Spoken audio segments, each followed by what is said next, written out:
absolutamente explorar nuevas posibilidades y nuevas oportunidades para nuestra vida. Es la rigidez con la que nos definimos nosotros mismos la que en el fondo nos está limitando.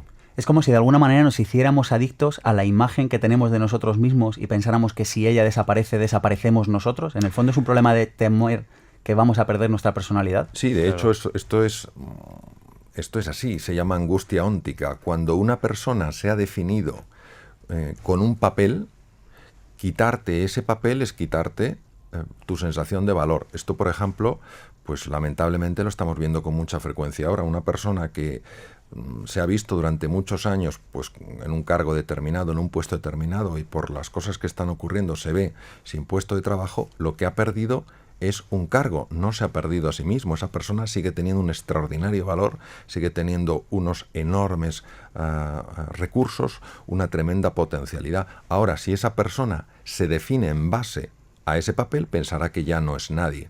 Lo mismo pasa en las transformaciones de la identidad, de la personalidad. Empezamos a tener sensación profunda de vértigo y creemos que si expandimos los límites de nuestra personalidad ya no nos reconoceremos a nosotros mismos. Y en el fondo lo que haremos será desplegar y permitir que florezca la verdadera naturaleza, la verdadera realidad que somos. Doctor, yo no sé si, sin ser demagogos, no sé si la crisis está ayudando a remover esas personalidades. Bueno, la crisis, en el fondo, es una llamada a hacer un cambio fundamental en la forma de pensar, en la forma de vivir y en la forma en la que la sociedad contempla las cosas. Lo que ocurre es que dependiendo de la forma en la que nosotros valoramos esa crisis, vamos a obtener un resultado u otro. Por ejemplo, si una persona ante una situación de crisis, una situación de dificultad, una situación de inflexión en su vida, lo valora como una oportunidad para hacer un cambio fundamental en su forma de comportarse, en su forma de moverse, en lo que sea, en ese momento esa crisis le va a ayudar a explorar un campo nuevo. Si una persona ante una crisis empieza a valorarlo como una desgracia, como un espanto, como algo terrible, la propia emocionalidad que surge de ese diálogo interno le va a impedir encontrar posibilidades aunque las tenga delante de las narices. Es la valoración del evento lo que genera la experiencia en la persona. Hablas de la valoración del evento, Mario, pero ¿y qué pasa con el vocabulario que empleamos? Yo siempre he pensado que hay palabras de alta vibración energética y palabras de baja vibración energética.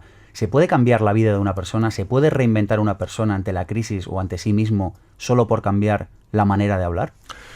Hay ya muchos estudios científicos muy sólidos que demuestran que cuando utilizamos palabras de tipo negativo y de forma continua, se cambia por completo la constelación hormonal, es decir, cambian las hormonas que hay en la sangre.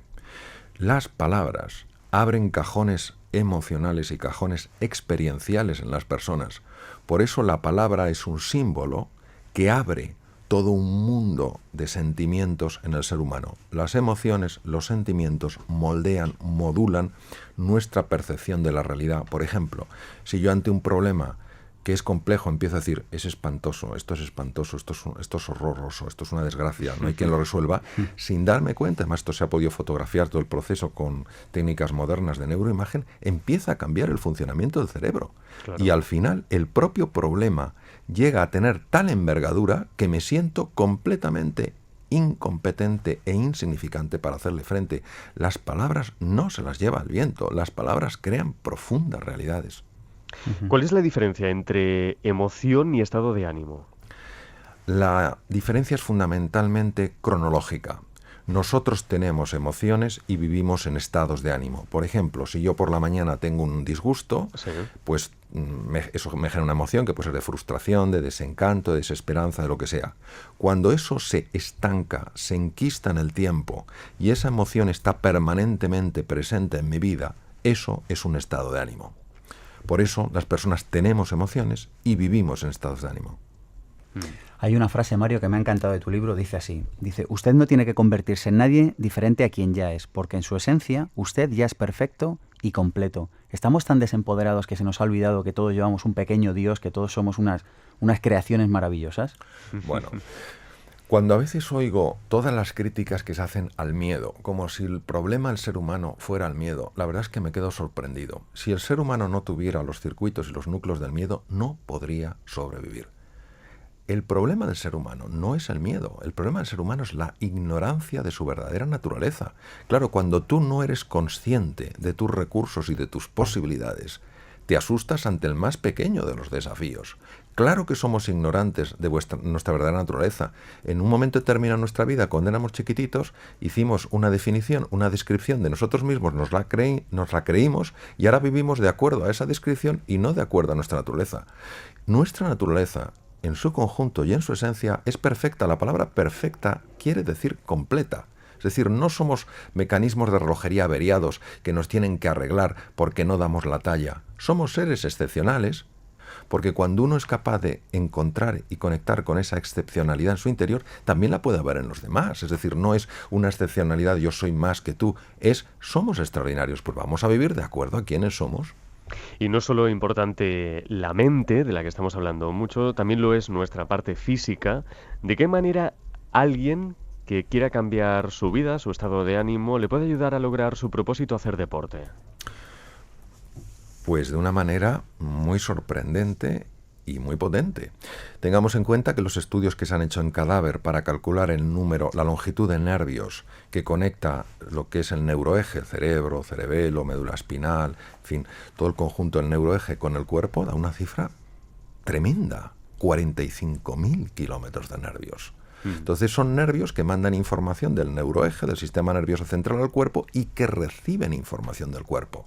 Sabemos, por ejemplo, que las personas que hacen ejercicio físico, no tiene que ser deporte, sino ejercicio físico de una manera habitual, media hora al día, andando deprisa, 5 días a la semana, sabemos que aumenta la población de neuronas del hipocampo. Esto se describió en el año 2002. Sabemos que las personas que hacen ejercicio físico cambian su constelación hormonal y son mucho menos susceptibles a los vaivenes emocionales cuando nos encontramos con dificultades en la vida. Sabemos que las personas que hacen ejercicio físico viven más tiempo. Sabemos que son menos susceptibles a padecer carcinomas, a padecer tumoraciones malignas.